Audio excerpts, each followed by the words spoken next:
All right, child. Thank you so much. Appreciate you for watching this series.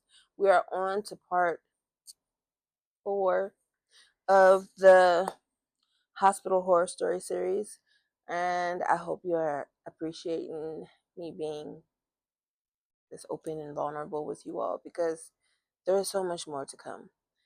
And this is where we get to the part where I moved from California to El Paso, Texas. Yeah. So mind you, before I moved from California, I had a very great, just superb patient care team. My care team was chef's kiss.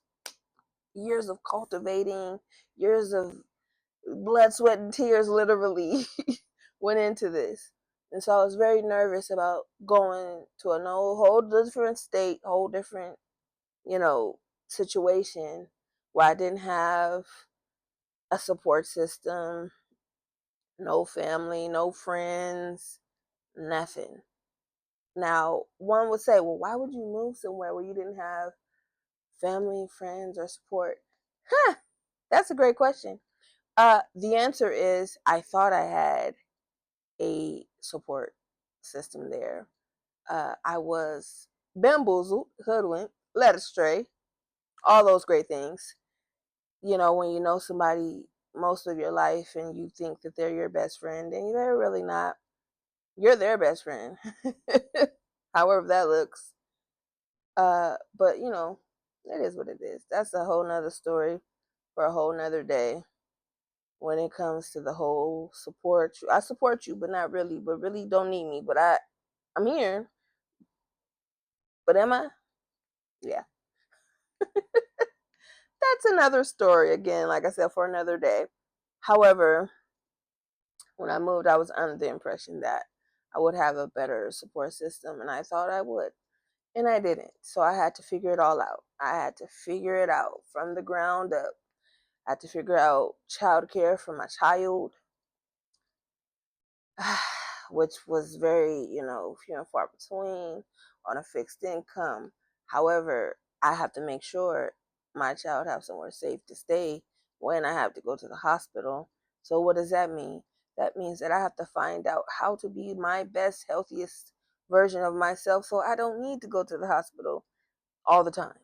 That is not how my life was set up when I lived in El Paso. I didn't have that luxury. So when I would get sick, I was really, really sick. Um, with that being said, it forced me to look at a lot of things and reflect and hold myself accountable to a lot. So I had a standard for myself that I started setting for myself on how I treated myself when I was home, how I would take my vitamins, my medicines, being on top of eating. I promise you, that was the best I ever ate. Like the most healthy. Everything was just. That's another story for another day. Focus, Shae Brian. Sorry, y'all. Back to it.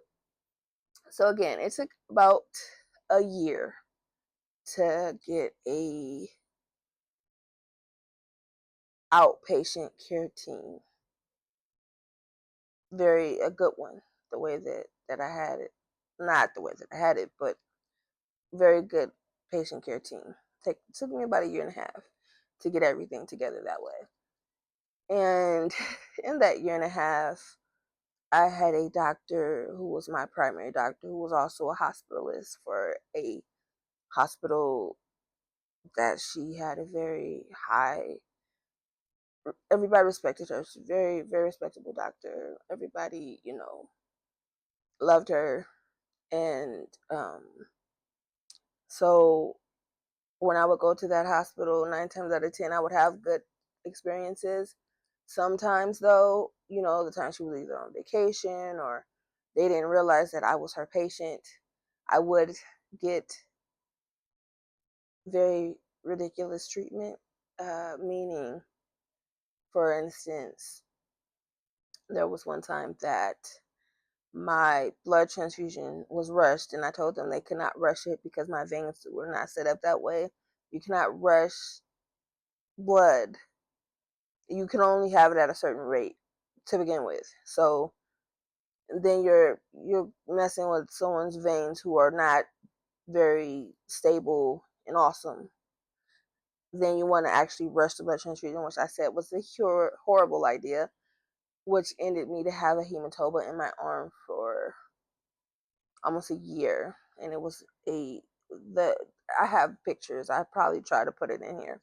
A very ugly bruise that was just yikes in my arm for months and months and months, just stemming from this one hospitalization, having this one nurse who would not listen to me about not trying to rush a blood transfusion, which I don't understand how that was the issue, but okay. And in this hospitalization, not only did I have that happen to me, uh, I left with an IV in my arm because the nurse was so busy, she forgot to take it out, and they had called my ride and had it set up, and so I had to go. But then she calls, hey, I didn't take the IV out of your arm. Mind you, I'm almost home at this point. I have my daughter with me. Sometimes they will let me keep my daughter with me because they understood I didn't have, what did I say before at the beginning? Support system, child care.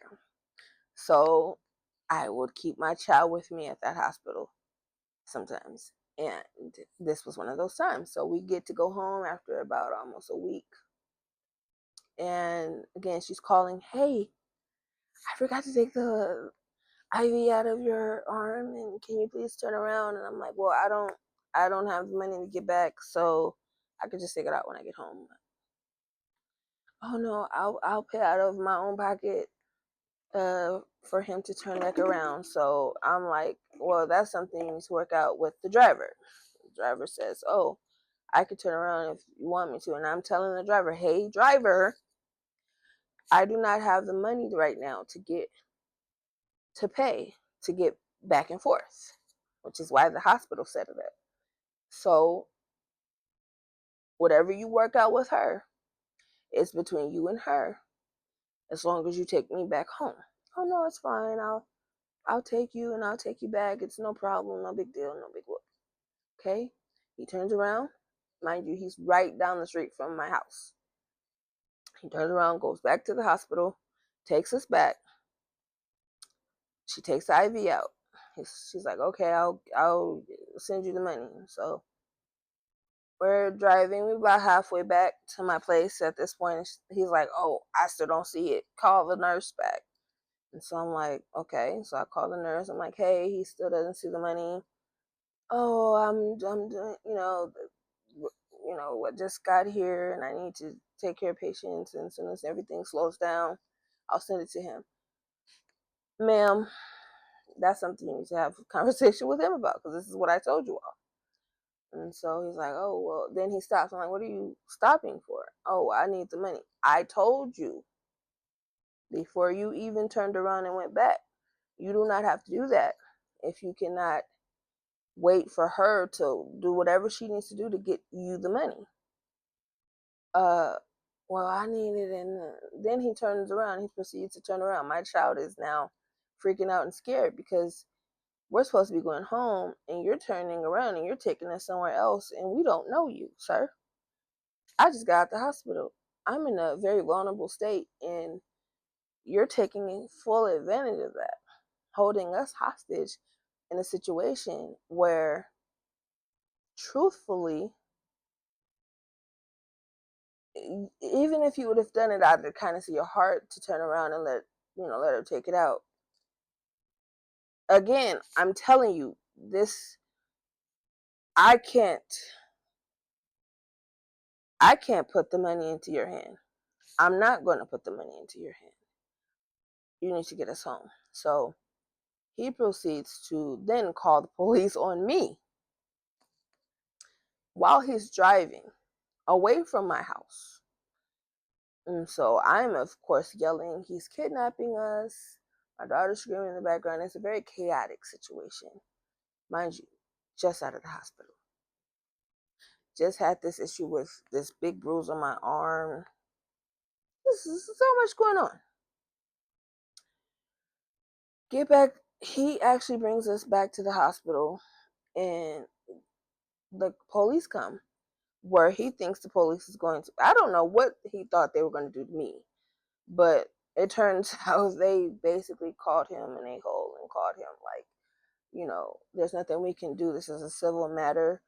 But they were suggesting that I took him to court because what he did was not okay. And the situation he put us in, and even calling the police, he said that's dangerous. Like the way that he, portrayed himself to be in the victim when he wasn't at all. It was a very chaotic scene. Needless to say, I did get home. Me and my child, we got home. But it was after a very long, very traumatic situation, a very traumatic night. All because the nurse forgot to take out the IV. Again, stuff that could be avoided. So yeah. I have it's a three-parter for the El Paso because this is ultimately, something that kept putting, my life in danger on top of being in very traumatic situations. So I was forced to just kind of move. That's why I'm in Las Vegas now, because that was just not the environment that I wanted to keep raising my child in. Now, mind you, other than that, we had a very amazing time in Texas. My daughter actually loves Texas. She loved, just us growing as people, how healthy we were, just everything about it, which is great. But it did have a downside, unfortunately, because of a lot of the racism and all the isms in the medical system. So that part two, you think part one of El Paso is crazy. Part two gonna blow your mind. So come back. I will be back. I promise you. And part two, we're gonna talk about how it's not just racism, because this part two, the nurse was African.